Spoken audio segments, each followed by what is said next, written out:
म्हणजे कसं असतं, एखादा प्रोजेक्ट आला ना, लगेच असं नाही करायचं, "ए शिव तू हे घे, सुबोध तू हे काम कर, चल मी पण हे काम करतो."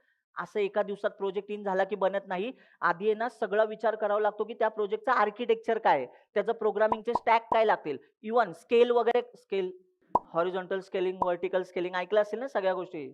मग ते स्केलिंग असतं. सगळ्या गोष्टी तुम्हाला आहे ना विचार करावा लागतो, की एवढा युजर आला तर काय करायला? मग एच-एल-डी आणि एल-एल-डीचा पाया तुमचा मजबूत असेल ना, तर तुम्ही आर्किटेक्चर डिझाइन करू शकता. आणि माझं म्हणणं काय माहिती आहे का, तुम्हाला एवढंच सांगतोय, जेव्हा तुम्ही कुठली पण बॅच शिकाल, त्यानंतर आहे ना, ह्या गोष्टी तुम्ही आवर्जून ट्राय करा शिकायचं. जेव्हा आपलं कंप्लीट होतं ना, आता एच-एल-डी, एल-एल-डीसाठी आता एल-एल-डी तुम्हाला शिकायचं आहे. तुम्हाला माहिती आहे का, जावामध्ये खूप आता तुम्हाला ऑनलाईन कोर्स पण दिसतील किंवा YouTubeला पण दिसतील लेक्चर.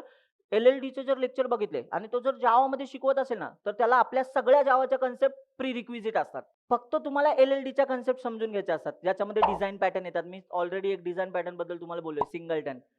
सिंगलटन म्हणजे ज्याचा एकच ऑब्जेक्ट बनतो. आठवतंय का सगळ्यांना? असे. मग सगळे डिझाइन पॅटर्न आले, आर्किटेक्चर झाले, ह्या गोष्टी कशा चालतात. पण एल-एल-डी असतं, एच-एल-डी असतं, अशा गोष्टी असतात. मग अशा वेगवेगळ्या टाइपचे डेव्हलपर असतात आणि कंपन्यांमध्ये जास्त मागणी कोणाला आहे माहिती आहे का? ज्याला कोडला मोल्ड करता येतं स्वतःच्या पद्धतीने.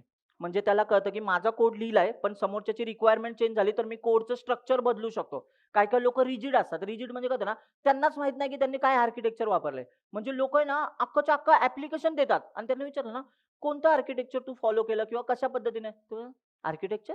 म्हणजे हेच ना, असेच तुम्हाला 99% डेव्हलपर दिसतील.